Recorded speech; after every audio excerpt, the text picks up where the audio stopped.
Hello and welcome to the last video in this series, the top 10 biggest marketing mistakes made by small businesses. And number 10 is all about not following up. How much money are you leaving on the table by not following up on things? Interesting thought, isn't it? I'm constantly amazed by how often people don't follow up on proposals that they've sent out or on with people that they've met or quotes that they've sent out. You're leaving money on the table that could be in your bank account if only you just picked up the phone, or if only you'd sort of sent an email to follow something up. I was at in the offices of a client who had sent people off to a trade show. Of their people from their staff who went off to a trade show. And when they came back, or the next time I saw them, I sort of said, "Oh, how did you get on at that trade show? Did you pick up any business cards that we need to sort of pop into the database?" And they looked at me and sort of said, "Oh, never thought." I was thinking, what do you mean you never thought? And these were professional people, professional services people, and they'd gone off to an event and taken a day out of the office and came back to the office without a single contact. Now, my old boss would have had our guts for garters if we'd done something like that. Now, okay, maybe it was partly my fault. I should have briefed them better. But because, I just kind of assumed they were, cleverer people than I was, and I just assumed that people would think to come back with business cards if they'd been to a business event. But apparently not. So I'm going to say it now. Every time you go out of the office to any kind of business event, make sure that you collect cards, think about who you want to keep in touch with, and then come back to the office and make sure that you have some way of following it up. We'll talk about that in just a sec. If you don't follow up, you're leaving money on the table, and you think of all of that time and all of that effort and all of that money in some cases, if you've gone off to an event, that you've put out there, and you've got absolutely nothing in return. So everything is in the follow-up. So it's really important. So what I would recommend is that you come up with some kind of little formula that you get into the habit of using every time you interact with people. That just could be, right, so for example, I have a little box on my desk, and that's called networking business cards. And every time I go to an event, I come back to my desk, I sift through the people that I would quite like to keep in touch with, and I put them in the box so that the next time I've got time, then I enter them into my database.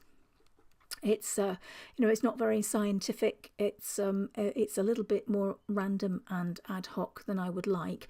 But the point is, even if it's several weeks before I get round to entering people's names in a into a database, at least I know that I've got the box on my desk that has all of the recent business cards of people that I've met. So that's a really, really simple thing to do. The other thing you could do is use, depending on what kind of business you are, maybe some kind of CRM system, that's customer relationship management system. If you're a small business and you haven't got haven't got the budget for a big, expensive, fancy one, then there's a couple of really simple ones. There's one called Nimble, which is 15 quid a month.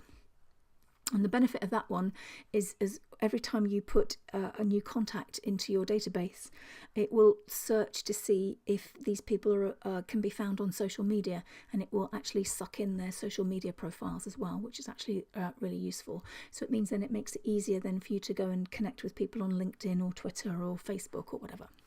So that's actually worth a look at, and I think you can get a 30-day free trial. The other one, which is quite nice, is called Insightly, and that's free to use. There are some premium features that you have to pay for, but for the basic one, it's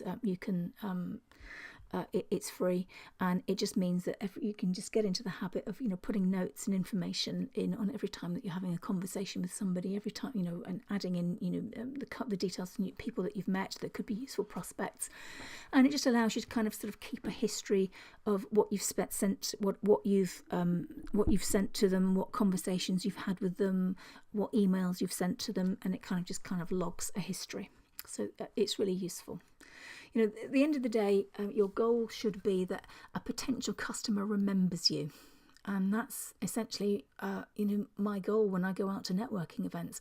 I want to try and organise myself so that I have conversations with people that they're hopefully that they will remember me the next time that they see me. And you know, by and large, that's pretty successful. And it's just a question of following through. It's like a good tennis coach will tell you, it's all in the follow through. You know what? It's exactly the same in sales and marketing. Is if you don't follow through, then you're going to lose out. So, you know, just get into the habit of doing something and do it. And there's no point in labouring it. There's no more. It doesn't actually have to be very sophisticated. It's just, if you're sending something out, follow up, and you know, you never know. You could double or treble your revenue just by getting into the habit of following through on a more regular basis. So that's it. Just do it. Don't waste time. So that's the end of the top 10 biggest mistakes made by small businesses in terms of their marketing series. So if you've got any questions or you'd like to drop me a line, I'd be delighted to hear from you. There's my details. Thank you very much for listening, and hopefully you'll join in some of my other webinars. Thanks very much then. Bye-bye.